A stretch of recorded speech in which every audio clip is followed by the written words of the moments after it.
Welcome to The Explainer. Today we're doing something a little different.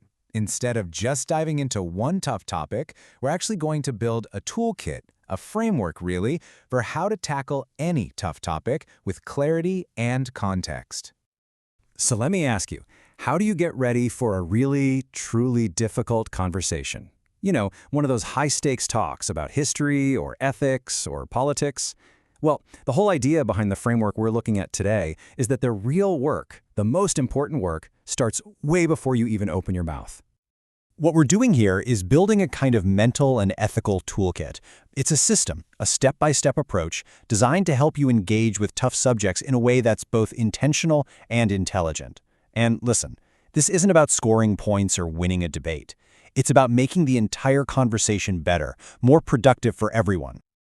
Okay, so our game plan is pretty straightforward. It breaks down into 3 parts, just like the framework. First, we've got the foundation. That's all about setting your why. Then the context, which is understanding the what.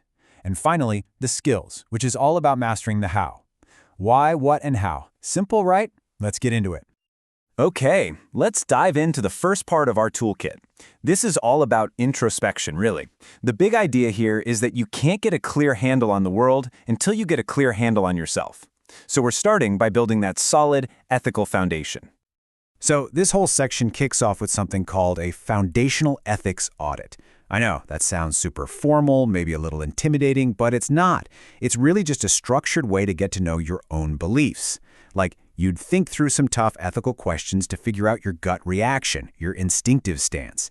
And you'd also work on defining what big ideas like leadership actually mean to you. Here's a perfect example. To figure out what leadership means to you, you'd look at 2 totally different models. You've got servant leadership on one side, which is all about the well-being of the group, of the community. Then you have transactional leadership on the other, which is much more focused on performance, rewards, punishments, the bottom line. Just figuring out where you land between these 2 ideas is a huge step in knowing your own starting point. And the last piece of building this foundation, it's all about vocabulary. I mean, think about it. You can't have a productive conversation if you're not even speaking the same language, right? So the idea is to make sure everyone's on the same page with key terms. When someone brings up a complex idea like a dialectic, which is basically a structured way to work through disagreements, you all know exactly what you're talking about. Okay, so once you've got your why sorted out, it's time to get a grip on the what. Let's move to the next layer of our toolkit. This is all about establishing the real, hard context of whatever you're discussing. This part is all about getting grounded in the facts. It's like a quick primer on the history. You'd get familiar with a timeline of what happened when, you'd check out summaries of the really important documents that literally drew the maps and set the rules, and yeah, you'd even brush up on your geography so you know where everything is. So, for instance, if the topic on the table was the modern Middle East, you wouldn't just jump into today's headlines. You'd start way back, right? Understanding the sequence of events, the fall of the Ottoman Empire, what happened after World War I, the rise of major political movements. You just can't make sense of the present if you don't get the flow of the past. And this right here, this is a perfect illustration of the next step. It's about engaging directly with the actual words from pivotal documents. Reading a quote like this from the Balfour Declaration isn't just a history lesson. It's about understanding the weight of those specific words and seeing how they echo through time, shaping the world we live in today. It's powerful stuff. So you've got your why figured out. You've got your what grounded in facts. Now we get to the really crucial part. How? How do you actually have the conversation? This is where we get into the practical, hands-on skills. Okay. This final piece of the puzzle is all about getting ready for the actual conversation itself. It means looking inward, becoming aware of your own biases. It means learning how to spot when an argument doesn't hold water. And of course, it means practicing the skills you need to have a genuinely constructive dialogue. One of the key skills here is something the framework calls media forensics. I love that term. It's basically about becoming a detective of arguments. You learn to spot these common tricks, these logical fallacies. When you can instantly recognize an ad hominem attack, where they attack the person, not the idea, or a straw man argument, you can cut through the noise and bring the focus back to what actually matters. And finally, you get ready for the dialogue by really taking these principles to heart.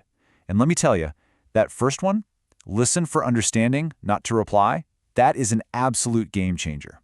When you make that shift, it's not about winning anymore. It's about creating an environment of respect, even when you completely disagree. Okay, so let's put it all together. We've moved through the three stages: the why, the what, and the how. So after all that, what have you actually built? What does this toolkit really give you? It really boils down to three incredibly powerful outcomes. First, you have ethical clarity. You know what you believe, and, just as important, why you believe it. Second, historical literacy. You're not just working off of opinions, you're grounded in a shared set of facts. And third, narrative readiness. You've got the skills to engage in a way that's both constructive and critical. Put those three together, and you're ready for just about any conversation. And that really brings us to the final, most important thought. Look, this framework isn't just some academic exercise. The real question is, what are you going to do with it? It's not just about understanding some topic better. It's about how you'll use a method like this to engage with the really complex, really important issues that are shaping our world right now. So, what conversation are you ready to have?